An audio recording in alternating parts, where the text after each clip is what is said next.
It's Tyler and Shavante, and we are Unfckwitable Podcast. So, I know it's been a long time coming. Our last episode, which was the introduction episode, was a while back, but lots of a long time back, and we were promising a next episode.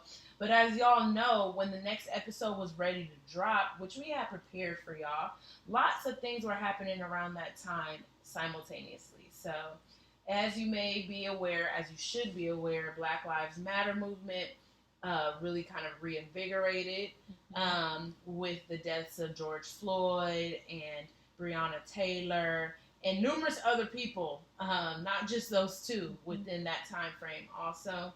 And a lot of the protests and things. So we had planned on releasing a little episode about it, but time and emotions and us dealing with that as Black women, but also as professionals, it kind of took us a little bit of time. Yeah, and that was just half of the reason why we took a little break. Also, the Rona. That was a big... it still is a big thing, even to this day. Numbers are increasing. People are still very oblivious to this, that it's real. So dealing with those frustrations. I'm sorry, I'm not laughing about coronavirus. My dog just did a very weird scooty scoot across the floor. So just dealing with that, especially as me being someone who's in the healthcare field, I went back to my rotation. So just having to deal with that mentally, physically, being around family too. And then Tyler, it's affecting her too. She's pretty much here. She's, I think, one of the only people that I know that's really quarantined. Your girl was like seriously taking it but because I think sometimes people don't think fat meat is greasy. Now, I was one of the people before we got, shut down or locked down, however you want to call it, that was like, oh, I don't think that was going to happen. And I knew the coronavirus was serious, but I was like, well, as long as we take precautions, we should be okay. But if we really see the state of America right now, people are extremely individualistic and selfish and not thinking as a collective. And people aren't just taking the simplest of precautions, even if it means, a slight inconvenience. Yeah. Wearing a mask is inconvenient, yes. Having hand sanitizer or wearing gloves is inconvenient, yes. Refraining from social interactions is inconvenient. But it's not like it's the end of the world. And since we know that a lot of people aren't doing that, I was just trying to take time away because I have two parents that are, immune compromised from various, illnesses that they've had or currently have. I have family members and friends who I value. And just because y'all know I'm a healthy vegan, I take all my herbal supplements, my sea moss that I always tell everybody and anybody about, that doesn't mean I want to catch it.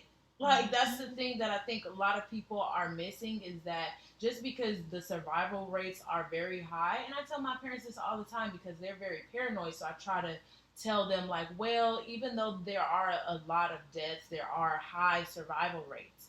But when you survive, or do you want to even have to go through that process? I don't want anything to invade my body to even try to attack it that my body has to attack if I can avoid it. So that's kind of been my method and why I've been quarantining. And so I see Shavante on a regular, but Shavante also, even though she's at her rotation, she takes precautions, and then she's not out in these streets either. And, I go out now more so because it is frustrating to have been in the house 24/7. But when we go out, we take the proper precautions. We stay as far as we can for people that we don't know. Yeah. We wear our mask and we wash our hands. Whenever we go out in public and we get back into the car, we wash our hands. Whenever we touch anything, we wash our hands or we use hand sanitizer. Yeah. And just taking precautions. It's like a safety belt. Yeah. And that's the thing, it's still a shock to me to go out in public and see people not wear a face mask because to me it's just it is your right. You don't have to wear a mask. Don't go outside then. Stay at home. Not only that, but Shavante pointed out today, because today we went on a little shopping trip to downtown in the alley and got a few things just to maintain some normalcy and just, pick up a few things and have a good little time. Mm-hmm. So while there, it's great to see that my folks in the hood and my folks in downtown and my folks, you know, that look like us, black and brown communities and all that stuff, you know, our black folks, they have on masks. The majority of people I see have on masks and or have some kind of safety precaution on them. But there are still a few that don't. And my question to y'all, when y'all are in these somewhat enclosed spaces, is how do y'all feel comfortable like that? That's because y'all don't have nobody that it hit close to. Yep. And I feel like a lot of people still kind of, let me form this right. I think some people in the back of their minds think like if they do get sick, then they'll be fine, or they can go to the doctor. Yeah. Doctors don't have the answers to all of this right now. Exactly. I'm going to be completely honest with you. They're going to tell you the same thing. Wear your mask, wash your hands, stay 6 feet away from people. And if a doctor isn't telling you that, then I don't know. I don't know about them. But most of the doctors that I do know, that's what they're saying. Those are the precautions that they are giving people. And if we really want this thing to die out or start going down, people really have to start just following it. And it's not as no political thing, no political statement. Nope. You don't have to be a Republican, a Democrat, an independent, none of that. It's about humanity, and that's what I think everything gets politically polarized nowadays. Like, if you are about human rights, if you are about X and Y, it has to be a red versus a blue here. And, like, that's not the case. The Republicans and the Democrats are not Crips and Bloods, y'all. You know what I mean? Like, you don't have to claim a set. And even nowadays, when you claim a set, you're supposed to have some type of appreciation for the other people now. Like, you're not supposed to be all in your bag. Like, you know what I mean? Like, I just don't understand. We have to, like, elevate our mentality now. Yeah, I really don't understand either. I don't understand. Even in California, like, when things started opening, I understand the frustrations of being stuck in the house and not doing anything. Shit, I want to shake my ass. City Girls got a new fucking mixtape album, it's whatever. People want to go out. They want to enjoy themselves. They want to live their best lives. I completely understand. But when California, I'm not too sure about everywhere else, but when California, Los Angeles specifically, decided to open the doors for everything 2 weeks prior to when they had said it was supposed to open, numbers were still going up, people. Numbers were still going up, and we still went out. I don't understand that. I really don't. And to be honest, like, I actually went out too. I started my rotations back then. But that was my reservations. Yeah, I had my reservations about it, and believe me, I wanted to stay back. But sometimes, like, you kind of go with the role of other people, and I'm starting to realize that what's best for everybody else is not what's best for me. Yep. And sometimes you got to just do what you have to do because, to be honest, it's just like being a driver on the road. How they say sometimes it's not even about you as a driver and your driving ability, but you got to watch for others. And the reason why I say that is because you know your girl ain't a driver just yet, but everybody tells you that. They say, you know, when you say you can't drive, oh, you know, it's not even about you.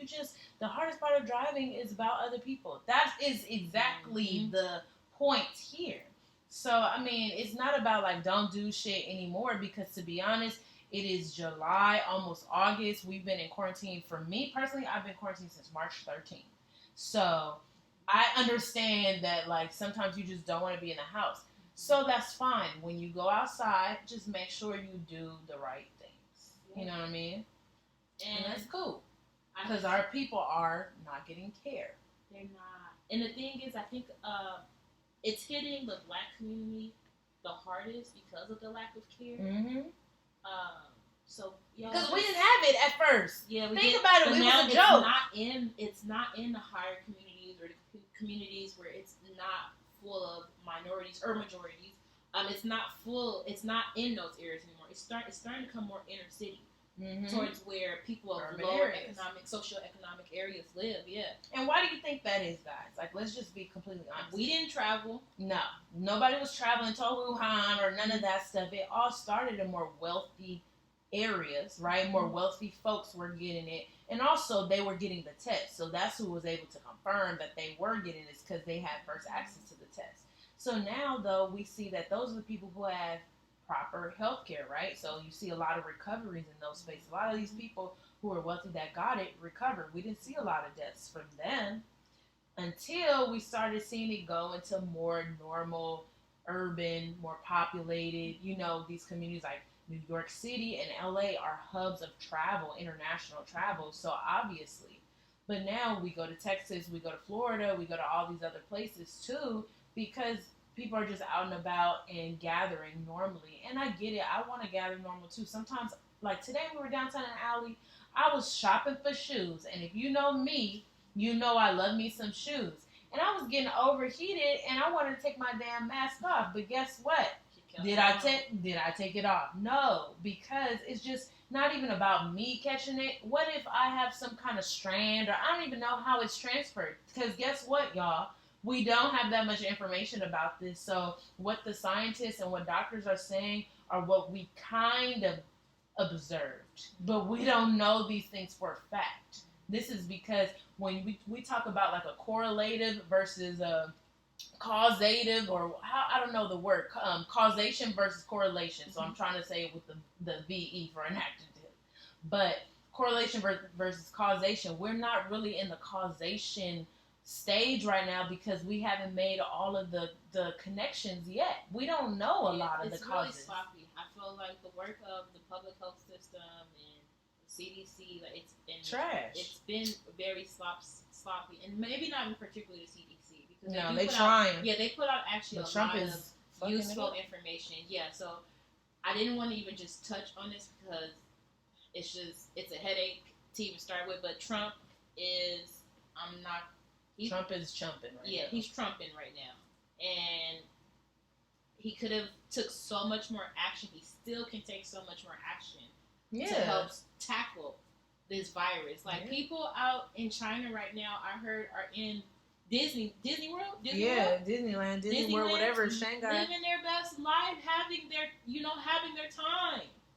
They went through the bad time already, and now they are in the recovery period. And we should have even done more because we had China, we had Italy as an example. They didn't have examples. So when we did the first shutdown, if he would have enacted, I forgot what the law was. Legit shutdown. But shut down completely, right? Where everybody stay at home. And we did for a little second, and it just boom, opened back up.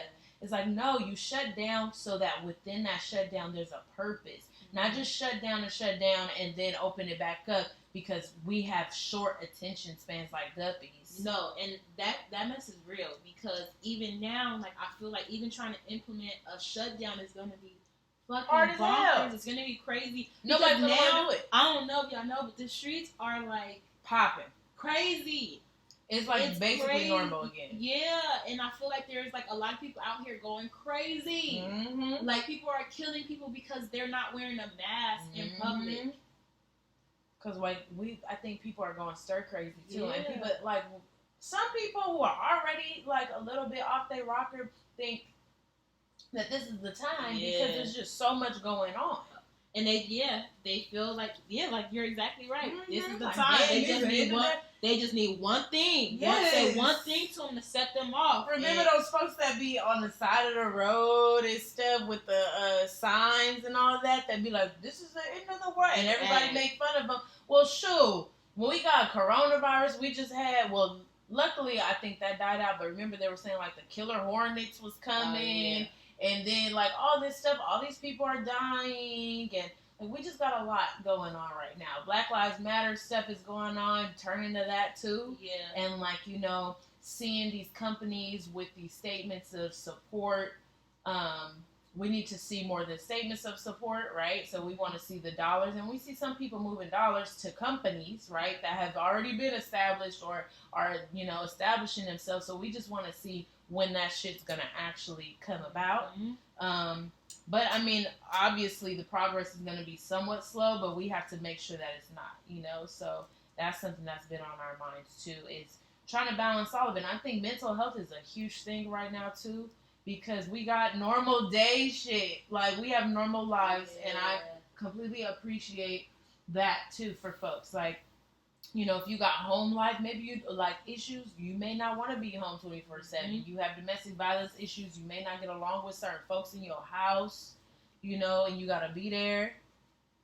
And I think touching on that too, like with one of my colleagues, she used to be an educator, and she had brought up the fact that a lot of kids kind of look forward to going to school, whether they have to get away from like parents or it's the meals at the school that they need.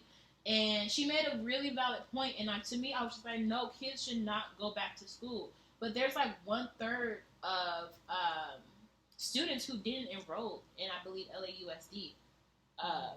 I don't know. I'll check those facts, but it's a big chunk that didn't enroll for this next coming school year. So I don't know. It's a lot. It's a lot. And we don't have kids. Not that we don't have kids. So it's something you don't really think about.